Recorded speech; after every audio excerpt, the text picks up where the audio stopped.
As I strolled through the mall, my gaze was drawn to an exquisite 500 necklace.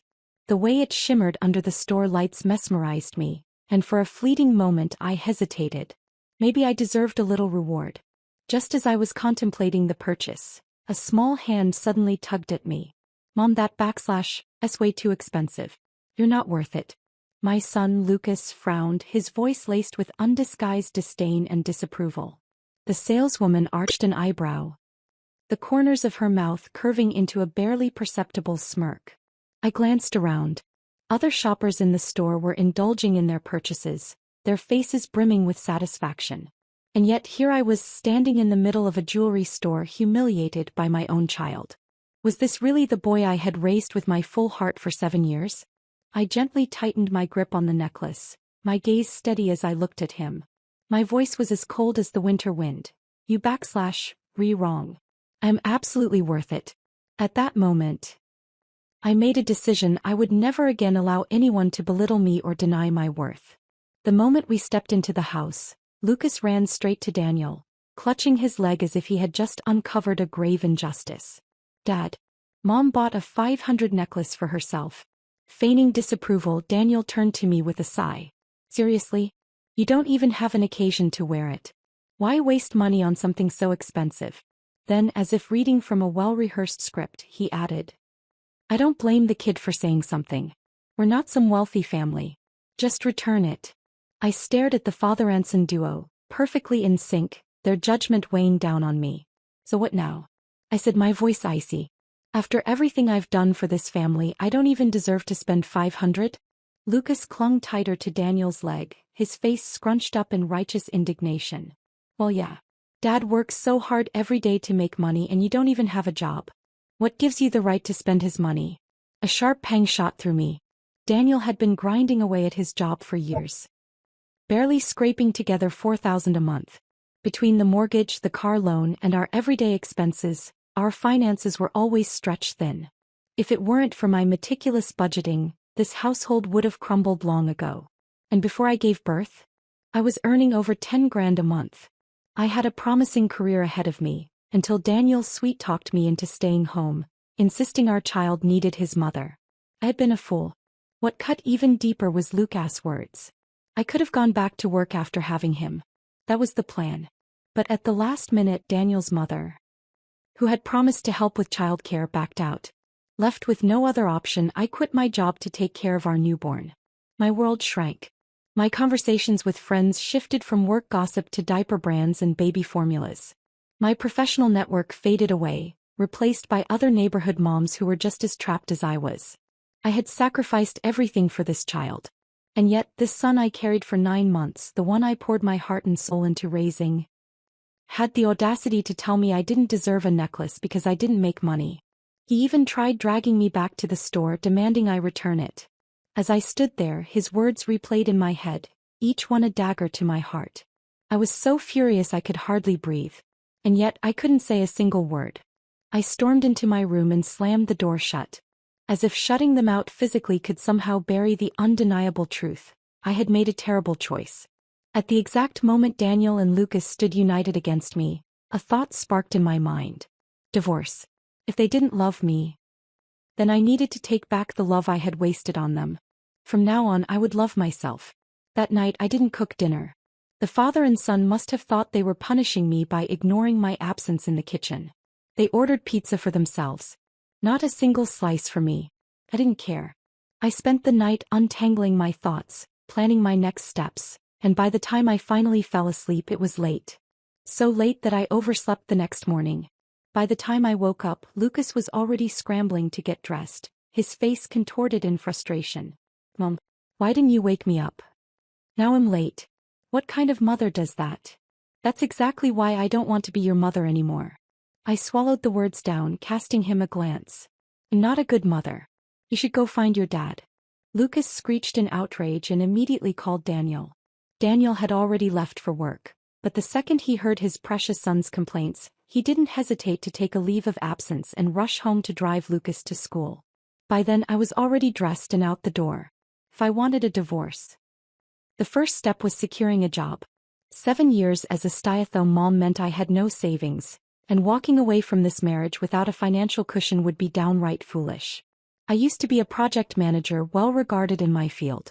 But as I scrolled through LinkedIn and sent out resume after resume, the responses trickled in rejections. Every company gave the same excuse. 7 years out of the workforce?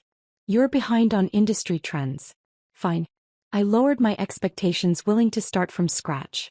Yet even then, HR representatives subtly hinted that I was no longer the right fit. High-level positions rejected me for my lack of recent experience. Entry-level jobs rejected me for being overqualified. Even the local coffee shops wouldn't hire me. Apparently, I wasn't trendy enough to keep up with the younger crowd. By midday, the scorching sun bore down on me. Sweat trickled down my forehead as I wiped it away with the back of my hand. Passing by a convenience store, I paused. Inside, the freezer was stocked with rows of colorful drinks and ice cream bars. Maybe I should treat myself to something sweet. I reached for a chocolate ice cream bar. At the last second, I changed my mind and grabbed the cheapest bottle of ice water instead. My phone vibrated again. I didn't even have to check. It was Daniel.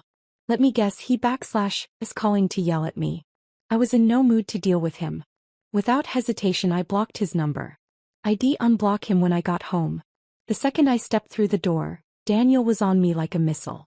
You're mad at me? Fine. But how could you just neglect Lucas like that? Because of you, he was late and I had to leave work. Do you know how much crap I got from my boss? I fired back without missing a beat. I've taken care of Lucas for 7 years. You couldn't handle him for a single day? Some father you are. I was throwing his own words right back at him, the same ones Lucas had used against me. Daniel's face darkened. You're his mother. If you don't take care of him, who will? I let out a cold laugh. That's funny. You're his father. Why is it only my job to take care of him? His mouth opened. But nothing came out. For the first time, he had no comeback. Maybe because he realized I had just called out his pathetic excuse for fatherhood. Scoffing, I turned on my heel and went back to my room. Daniel and Lucas must have decided to freeze me out entirely. That night, they ordered pizza again. Again, they didn't ask if I wanted any. I didn't care. I stayed in my room, scrolling through job listings. They could eat pizza every night for all I cared. I had already eaten dinner on my own, just like I would from now on. For 3 straight days. I hit nothing but dead ends. Every employer had an excuse. Either I lacked recent experience or I was overqualified, or worse, they treated me like a fool, offering opportunities that were nothing more than unpaid labor disguised as training. My initial determination, the fiery resolve to leave this marriage and reclaim my life, had dwindled into exhaustion. Every day I came home drained, only to be met with the cold indifference of the father and son duo. One night, as Lucas munched on a bag of chips, he sighed dramatically. Their is too much homework. I'll never finish it. Daniel. Ever the indulgent father reached over and patted his shoulder with a doting smile. Don't stress yourself out, buddy. Take a break, watch some cartoons. You can do it later. Lucas cheered and turned to look at me, his lips curling into a smirk. That's the best. Not like someone who always forces me to do things I don't want to. I knew exactly who that someone was. I stared at him, my expression unreadable. Once upon a time, I was the mother who sat beside him every evening, patiently explaining every question on his homework. I was the one who worried about his grades. The one who mapped out a future for him with meticulous care. Yet, in his eyes, I was the villain, the evil mother who made him study, while Daniel, who let him slack off, got to play the role of the good dad with just a single effortless line. If you don't want to study, don't. No. Without my supervision, Lucas had already grown lazy. But it wasn't my problem anymore. His future was no longer my concern. After days of fruitless job hunting, I finally accepted reality. I needed help. The first person who came to mind was Annie. She had been my best friend in college. A fierce and ambitious career woman. We used to share everything, pushing each other forward in the corporate world. But after I left my job to become a mother, our connection had gradually faded until it disappeared entirely. I hesitated before dialing her number. When she picked up, her voice came through the line, carrying a hint of sarcasm. Oh, I can't believe it. Haven't heard from you in forever. What's the occasion? Got tired of playing house with your husband and kid? I understood what she meant. We had always looked down on women who gave up their independence to rely on a man. Yet in the end I had become exactly what we used to despise. I swallowed my pride and told her about my struggles finding a job. Without hesitation she set a time to meet.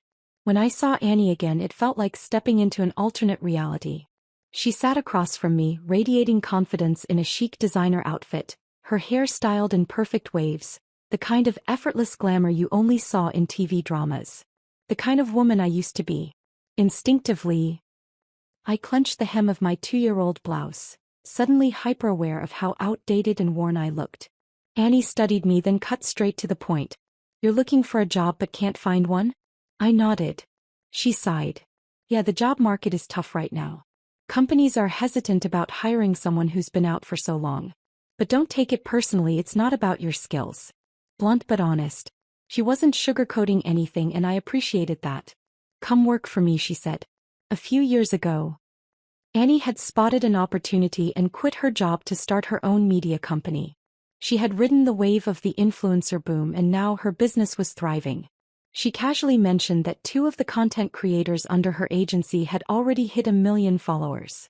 "I'm building up a new talent and need a scriptwriter for their content. I'll have someone train you but it won't be easy."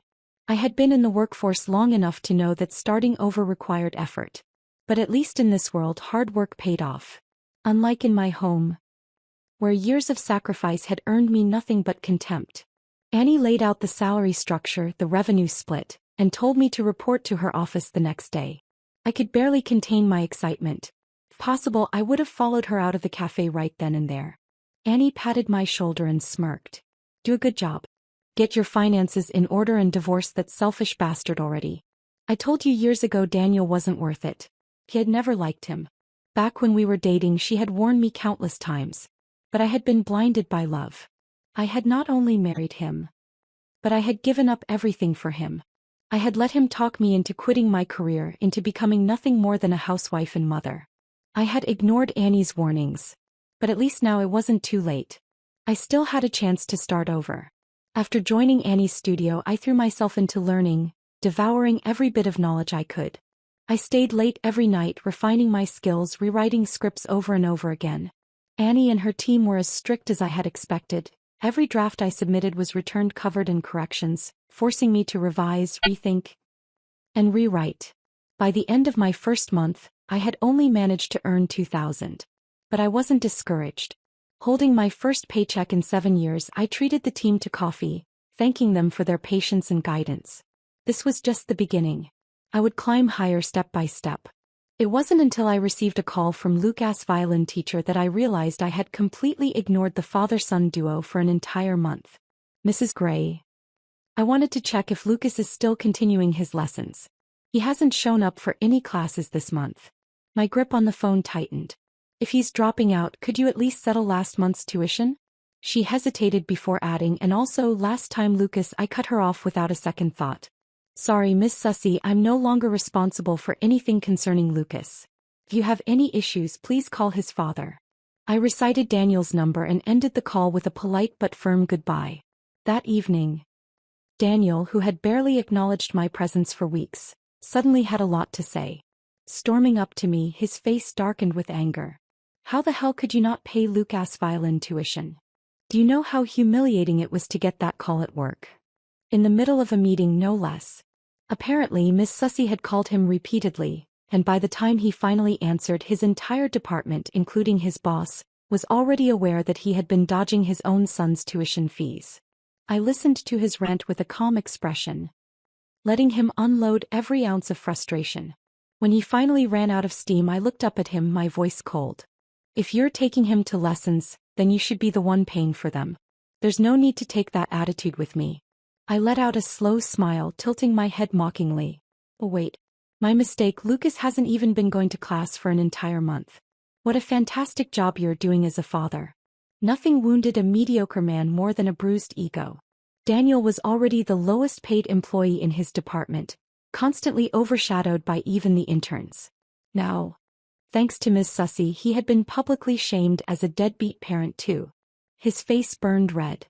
He pointed a trembling finger at me, unable to form a coherent sentence. Then with a burst of frustration he snapped, "What the hell happened to you? You don't cook, you don't clean, you disappear early in the morning and come back late at night, and now you're neglecting Lucas. He's your son." I arched a brow. What happened to me? Are you serious? Wasn't I always like this before we got married? I took a step closer, my voice razor sharp. Yes, Lucas is my son.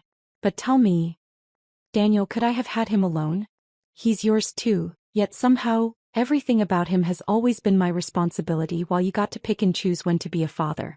I exhaled slowly, my patience gone. I have a job now, Daniel. I'm busy. Don't bother me with these petty problems anymore. He opened his mouth, but no words came out. For the first time he had nothing to say. I thought Daniel would finally back off, but I underestimated him. The next morning I walked into the living room and froze. There, sitting on the couch with bags and suitcases piled around her, was Daniel's mother, Laura. For a moment I thought I was still dreaming. We had just fought late into the night, and somehow by 5 in the morning, Laura had already arrived. Had she rushed over in the middle of the night? The moment she saw me, she launched into a tirade. Look at the time. Still lazing around in bed? Get up and make breakfast for Daniel and Lucas. I rolled my eyes. I'm not cooking. Whoever wants breakfast can make it themselves. Yawning, I turned on my heel and headed back to my room. Laura, clearly offended, huffed and stormed into the kitchen, dragging her mountain of bags with her. For the next 2 hours she clattered around, pots and pans banging nonstop. It wasn't just me who was losing sleep. Daniel finally snapped. "Mom, what the hell are you doing?" he shouted from the bedroom. Laura glared at me as she carried a tray of food to the table. "I'm making breakfast. Since Allison refuses to take care of her family, I have to do it." That was when she noticed I had walked out of the guest room instead of the master bedroom. Her face darkened instantly. "Why are you two sleeping in separate rooms?" Daniel seized the opportunity like a drowning man grabbing a lifeline. "Allison's been sulking ever since I refused to let her buy a necklace. That's why she's acting like this." Then with exaggerated distress he added, "It cost $500. I barely make a few thousand a month. How could I justify such a wasteful expense?" Laura gasped, turning her full attention to me. "Allison dear, Daniel doesn't make that much money. You've got a mortgage, a car to maintain and a child to raise. How could you even think about throwing away so much money on something completely useless? And besides, you don't even work. Shouldn't you be thinking about saving for the family?" If this had been before, back when I was a stay-at-home mom, I might have bitten my tongue and let it slide. After all, $1,000 wasn't a small amount. But now I was earning my own money. Straightening my back, I met her gaze heat in. "Daniel and I have joint finances. I have just as much right to spend our money as he does." Then I turned to Daniel, watching the smug look on his face vanish. "Didn't you tell your mother? I have a job now." Silence. The moment hung in the air, thick and heavy. Then, for the first time in years, I turned away without hesitation, without feeling like I owed an explanation. And damn, it felt good. Behind me, Daniel stomped his foot like a petulant child. "Allison doesn't cook, doesn't clean, doesn't even take care of Lucas anymore. Now my own mother comes over and she doesn't even have the decency to welcome her?" Then with pure frustration he blurted out, "All this over a damn necklace?" During the past few weeks of working late nights and early mornings, I had barely even seen Lucas. Now, as I finally took a good look at him, I was shocked.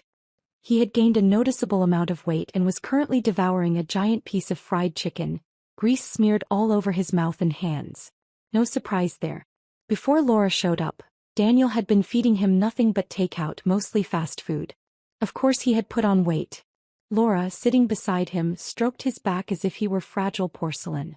"My poor baby," she cooed, shaking her head dramatically. "He's lost so much weight. Allison, how could you neglect your own son like this?" Lost weight? Was she blind? Over the past few days, Laura had appointed herself as the household authority, bombarding me with passive-aggressive lectures whenever she got the chance. She was determined to turn me back into the obedient daughter-in-law she had once controlled. And if that meant insulting me every chance she got, so be it. That day, as I tried to avoid another unnecessary argument, she deliberately raised her voice, her tone dripping with mockery. "Some people," she said, casting me a pointed look, "spend all day running around outside, acting like they're too good to be mothers. So heartless." I actually laughed at that one. Was she talking about me? Or about her own son? Seeing that I ignored her, she turned back to Lucas and coached him in that same syrupy voice. Sweetie, we don't want bad mommies, do we? The ones who don't cook or clean or take care of their children. Lucas, catching on to her game, parroted her words with enthusiasm. No bad mommies. I didn't react. But as I walked past them, Laura did something unbelievable. She grabbed Lucas' greasy little hand and smacked me with it. Bad mommy. Bad mommy. Lucas giggled, delighted by the game. Grease and crumbs smeared across my clothes. That was it. I grabbed Lucas by the shoulders, stopping him immediately. The moment I touched him, he burst into loud, dramatic wails. Laura rushed forward, clutching him to her chest like I had just assaulted him. Look at him. You scared him. What kind of mother does that? You should be ashamed of yourself. I stayed calm. He just disrespected his own mother, I said, my voice steady. Should I have just stood there and let him hit me? Or do you think this kind of behavior is acceptable? Laura's face twisted. I was just trying to help. If you were actually taking care of him, I wouldn't have to be here doing your job. I laughed, a cold, bitter sound. Helping? I scoffed. You've been in this house for less than a week, and already you've taught my son that his own mother is worthless. That's not help. That's sabotage. She stammered, looking for a comeback. Then, like a well-rehearsed play, she collapsed onto the couch and started crying. I only came to help. She sobbed. I just wanted to take care of my family. But you're never home, you're fighting with Daniel. You're ignoring Lucas, God knows what you're even doing out there. And just like that, Lucas started crying too. The two of them wailing in unison, creating the perfect victim performance. What is going on? Daniel finally emerged from wherever he had been hiding, stepping into the room like a man forced into action. He took one look at his mother and son crying and immediately turned on me. He snapped. How could you be so disrespectful to my mother? He barely let me speak before turning to Lucas. Gathering him up in his arms like the picture-perfect father. The same man who had never done bedtime stories, who had never even remembered school events, was now rocking Lucas like he was the world's most devoted dad. His voice turned soft, gentle, filled with warmth he had never once used on me. Shoo, buddy. It's okay. It's all Mommy's fault. We don't have to talk to Mommy anymore. Each word dripped with fake sympathy. Each syllable reinforcing the same idea: I was the villain. He had always done this. Hiding behind me. Hiding behind his mother. Hiding behind Lucas. Letting others do the dirty work, then swooping in at the last moment to reap the rewards. For years I had swallowed my anger. I had sacrificed everything for this family. And all I had gotten in return was contempt. This was the last straw. I took a deep breath and, with absolute finality, said the words I had been holding back for far too long. Daniel, let's get a divorce. Daniel stared at me in disbelief. Divorce? Allison. Have you lost your mind? For a moment he was too stunned to speak. In all these years, I had never once defied his so-called authority. This is all because of some stupid necklace and you re-throwing our marriage away over it? I didn't bother denying it. Because, in a way, he was right. The necklace had been the spark, but the fire had been burning for years. Realizing I wasn't going to back down, Daniel's expression twisted into something ugly. Fine, he spat. Let's see who actually needs who. Neither of us hesitated. Like two people making a petty bet. We signed the divorce papers that very day and took them straight to the courthouse. Standing at the entrance, Daniel shot me a cold smirk. Don't come crawling back. A good man like me? You won't find another. I let out a dry laugh. Who cares? The court clerk double-checked our decision and asked if we wanted to finalize the financial and custody arrangements. Before I could speak, Laura barged in. Lucas is staying with us. She snapped. And Allison doesn't get the house or the car. The clerk, visibly irritated by her outburst, sighed. You can negotiate privately or settle this in court. I didn't hesitate. There's nothing to negotiate. I don't want the house or the car. Split the savings 50-50. Daniel looked momentarily shocked by how easily I let everything go, but I didn't care. Within minutes, the paperwork was filed and all that was left was to wait for the final decree. Annie was already waiting for me outside the courthouse. The second she spotted Daniel, she flashed him a middle finger. Daniel, who had always been a coward, the kind of man who never dared to talk back to his boss, didn't even dare to confront her. Annie had always been more successful than him and he knew it.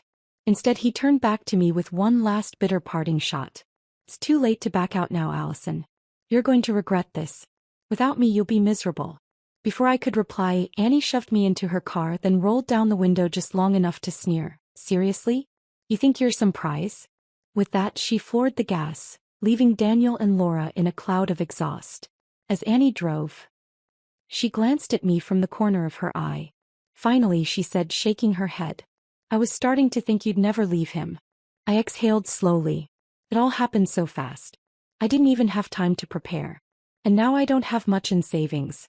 Sure, Daniel had agreed to split the money, but I knew exactly how little was left in our accounts. What I got in the divorce was barely enough to survive on.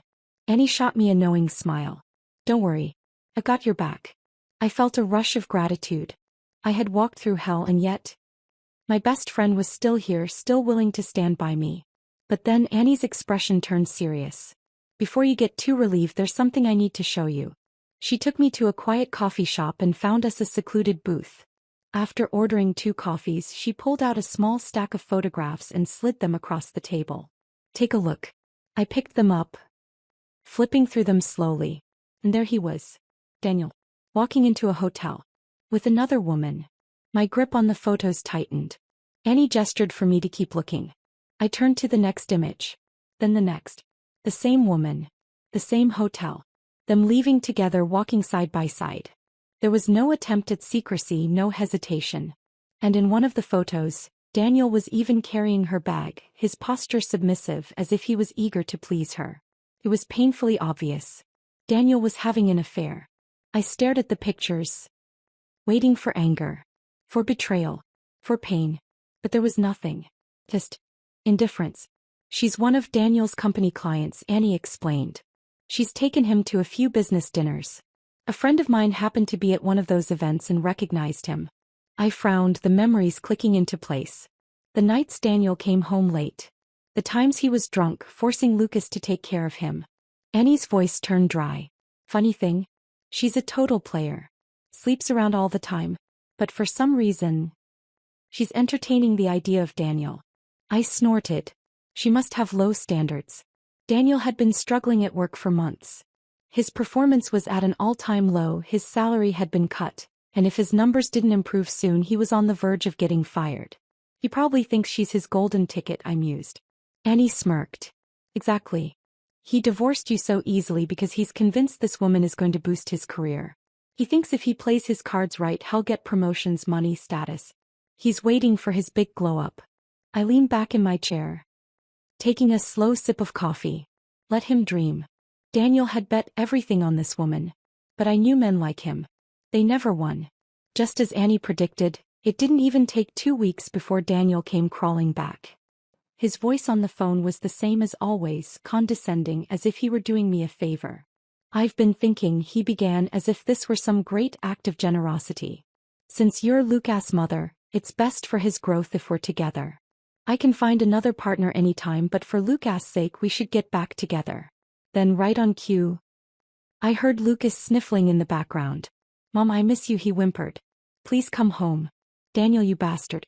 Using our child as emotional blackmail, he really thought this would work? I sighed, pretending to hesitate. Well, think about it. Take care of Lucas in the meantime. The moment I hung up, I called Annie. Annie already had the real story. Daniel's so-called golden ticket, his mistress, had moved on to a competing firm, leaving him stranded. With no client, his sales numbers tanked, and with them his chance at promotion. And just like that, he suddenly remembered the wife who had always been cheap, reliable, and self-sacrificing. I smirked. Nice try, Daniel. But I wasn't that woman anymore. I deliberately dragged things out, refusing to give him an answer. The more I stalled, the more desperate he became, calling me repeatedly, insisting we meet in person. Concerned that he might become unstable, I finally agreed. It had been over 2 weeks since I'd last seen him. The moment he walked in, I barely recognized him. His face was haggard, his usual smugness replaced by exhaustion. Even Lucas, normally full of energy, seemed muted, barely speaking. Daniel's eyes flickered over me, taking in my refreshed appearance. The way I carried myself now, more confident, more alive. For the first time he looked like he wanted to ask, how have you been? But he didn't. And I wouldn't have answered anyway. So I broke the silence first. What do you want? Daniel avoided my gaze. My mom left. I raised an eyebrow. She shouldn't have interfered the way she did. He admitted. I sent her back home. She won't bother us again. So let's just put everything behind us and get back together. I didn't respond. Just watched him. When I didn't take the bait, he nudged Lucas forward. Didn't you say you had something important to tell Mommy? Lucas hesitated, glancing at his father. Daniel had coached him. I could see it in the way Lucas swallowed, the way his small hands clenched into fist. He was scared. Because Daniel must have told him that if he didn't apologize properly, he would lose his mother forever. Slowly Lucas stood up, bowed his head, and muttered the words Daniel had forced into him. Mom, I'm sorry. I shouldn't have made you mad. Please forgive me and come back. Daniel immediately echoed the sentiment. That's right. I'm sorry too, sweetheart. I should have handled my mother and Lucas better. But let's put that behind us and move forward. Even now, Daniel refused to take real responsibility. Everything was always someone else's fault, his mother, Lucas, circumstances. Never him. I smiled. Sure, I said lightly. Let's just get the divorce finalized first. Daniel's expression froze. Wait, what? I said. Let's finalize the divorce first, I repeated, my tone calm. After that, if you really change, we can talk about getting back together. His jaw dropped. But I came here to get back together, I cut him off. Let's just handle the paperwork first. You still have the car in the house, right? You're not losing anything. Daniel hesitated, calculating his odds. He couldn't argue because technically he was still coming out ahead. And he knew he couldn't force me to agree right now. So after a long pause he nodded. Fine. In the days leading up to receiving our final divorce decree, Daniel pulled out every trick in the book. Bringing Lucas to see me, acting like the perfect father. Trying to take me out for dinner, reminiscing about old times. Making sure I saw how hard he was trying. None of it worked. I stayed patient. I waited. And finally, on the last day, I held the divorce certificate in my hands. And I was free. Daniel followed closely behind me, waving the divorce certificate in his hand as if it were some kind of victory. All right, sweetheart, now that we've got the divorce finalized, let's go ahead and remarry. You can come home with me tonight. I nodded, keeping my expression neutral. After all, I still had some unfinished business in that house. The moment I stepped inside, Lucas latched onto my leg, his face beaming with excitement. To him, I was finally coming back, the perfect housewife, the maid, the caregiver who would do his laundry and cook his meals without question. I gently pried his arms away and walked into the bedroom. Daniel trailed behind me, quietly closing the door, then slipped his arms around my waist, pressing himself against me. I shoved him off. Turning away, I focused on packing. I had left in such a hurry last time that many of my important belongings had been left behind. The clothes didn't matter. But my documents, certificates, awards, those were irreplaceable. I gathered my diplomas, childhood achievement awards, and a few other critical items, stuffing them into a small bag. Then I reached into the pile and pulled out 2 photographs, tossing them onto the bed. Daniel glanced at them, his expression shifting from confidence to sheer panic. The images were clear, him and his mistress entering and leaving a hotel together. His face drained of color. What the hell is this supposed to mean? He asked, voice unsteady. I met his eyes, my tone calm but firm. It means, I said slowly, we're done. For good. Realizing his plan had failed, Daniel's mask of composure shattered. He turned defensive, his voice rising. Are you serious? I'm a man, you haven't let me touch you in months. I had needs, Allison. What was I supposed to do? Every man does it. Are you really going to throw everything away over a mistake? I smirked. Not every man screws around with his own client. His nostrils flared. Who I sleep with is none of your business. We're already divorced, I cut him off, finishing his sentence for him. Exactly. We're divorced. And we have nothing to do with each other anymore. His mouth snapped shut. I grabbed my bag, slung it over my shoulder and walked toward the door. Oh, I added over my shoulder, Lucas' child support will be deposited into your account. That's the last thing we have to discuss. Daniel was shaking with rage, but I didn't care. I stepped out of the bedroom, leaving him fuming behind me. Lucas stood in the hallway, his wide, uncertain eyes meeting mine. He whispered, hesitant. Lucas was still my child. I had carried him for 9 months, raised him, cared for him. And even though he had hurt me deeply, I still loved him. Kneeling down, I brushed his hair back and smiled gently. Lucas, I said softly, I love you. And whenever you miss me, you can call me. I promise I'll always pick up. His lip trembled. If you ever want to see me, I'll come get you. Anytime. It was the best I could offer him for now. With that, I lifted my bag, and walked toward the door. I had given up so much. I had walked away from the house, the car, the money. But I had won something greater, my freedom. Money. I could make more. A cheating husband. I could replace him. As long as I was free, everything I had lost could be regained. For years I had been trapped. But now I was a bird taking flight once more. As I stepped out of the complex, I ran into Lucy, a fellow mom from the neighborhood. She was carrying her youngest child, returning from an evening walk. Upon seeing me, she smiled politely. Allison, where are you going so late? What's with the suitcase? I met her gaze and for the first time said it out loud. I'm divorced, I said, my voice clear and unwavering. And I'm starting a new life. Her eyes widened in shock. For a moment she was speechless. Then, regaining her composure, she gave me a small nod, though I could tell she was already mentally filing this away to share with the other neighborhood wives. I didn't care. Let them talk. Let them gossip. It didn't matter anymore. As I stepped out onto the street, I spotted Annie waiting for me. She was standing by her car, holding a bouquet of flowers. Bird of paradise. Its petals fanned out like the wings of a soaring bird. Smiling, Annie walked up to me, extending the bouquet. Congratulations, she said, her voice warm. You finally escaped your cage. Years passed before I saw Lucas again. After divorcing Daniel and settling into a stable career, I eventually found love again. His name was Jack, a photographer at Annie's studio. He was 3 years younger than me, thoughtful, supportive, and most importantly, he respected my work. We got married, and before long we welcomed a beautiful daughter, Olivia. It was only after having Olivia that I realized motherhood didn't have to mean suffering. Unlike my experience with Lucas, where I was up every 2 hours breastfeeding, Jack took equal responsibility. He was always there, getting up in the middle of the night, soothing Olivia before I even had to wake up, making sure I was well rested. The postpartum pains I had suffered with Lucas? They never returned. Jack's care and attentiveness made all the difference. If anything, he was the one struggling, his back aching from carrying Olivia all day. Jolting awake at the slightest sound of her cries, his sleep constantly interrupted. Meanwhile, I was able to enjoy a peaceful maternity leave, fully supported by his mother and a professional nanny once I returned to work. For the first time, I understood what it meant to have a true partner. I didn't have to sacrifice myself for my family. I didn't have to put my career on hold. Just like I had once held everything together for Daniel, I now had someone holding everything together for me.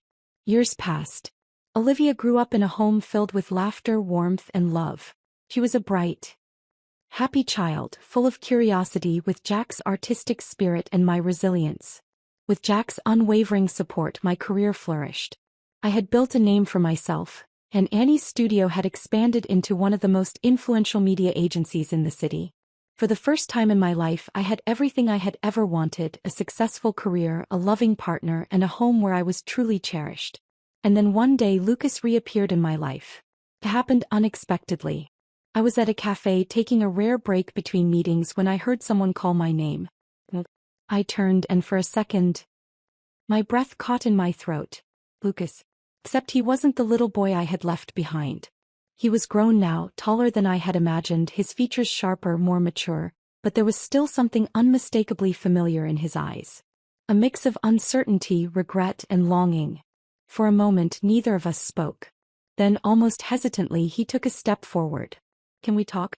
We sat down, and he stirred his coffee absent-mindedly before finally looking at me. He hesitated. I don't even know where to start. I waited, giving him space. After a long pause, he exhaled deeply. I was wrong. His voice was quiet, but the weight behind those words was immense. I was just a kid, but that's not an excuse. I treated you horribly. I let Dad and Grandma fill my head with lies. I was so convinced that you were the bad guy, but he swallowed hard. But when you left, things didn't get better. They got worse. I could already guess what had happened, but I let him say it. Dad never changed. Grandma left, and he was always too busy, too stressed. There was no one to take care of me anymore. No one to cook, to make sure I did my homework. To make sure he trailed off, his jaw tightening. For the longest time I was angry at you. But when I got older I started realizing things. I saw how Dad treated women, how he blamed everyone but himself. And I started remembering everything. His voice cracked slightly. How you were always there. How you took care of everything. And how, when you finally chose yourself, he stopped looking away. Tears pricked at his eyes. I drove you away, Mom. I exhaled softly, my heart aching not with anger but with understanding. He had been a child. Manipulated, conditioned. He hadn't known any better. I never hated you, Lucas, I said gently. His shoulders shook and suddenly he was no longer the grown young man sitting in front of me. He was just a boy again, the boy I had once raised, loved and sacrificed everything for. He let out a shaky breath, then finally met my gaze. Can I be part of your life again? I smiled. Lucas, you never stopped being my son. The first time he met Olivia he was nervous. Jack was there too, watching with a quiet, measured expression as Lucas shifted awkwardly on the couch. Then Olivia, in all her 5-year-old innocence, bounced up to him and asked, "Are you my big brother?" Lucas blinked, clearly caught off guard. Yeah. Yes, I am." Her face lit up and she launched herself into his arms. "I always wanted a big brother." Jack met my gaze over Olivia's head, and I could see the silent question in his eyes. Was I okay with this? I nodded. Because in that moment I knew no matter how much I had lost, no matter how much I had suffered, I had won something greater in the end. And that's my story. I hope it inspires you to never settle for less. If you were in my shoes, what would you have done? Let me know your thoughts in the comments below. And if you enjoyed this story, don't forget to like, subscribe, and turn on notifications for more. I'll be back tomorrow with another story. See you then.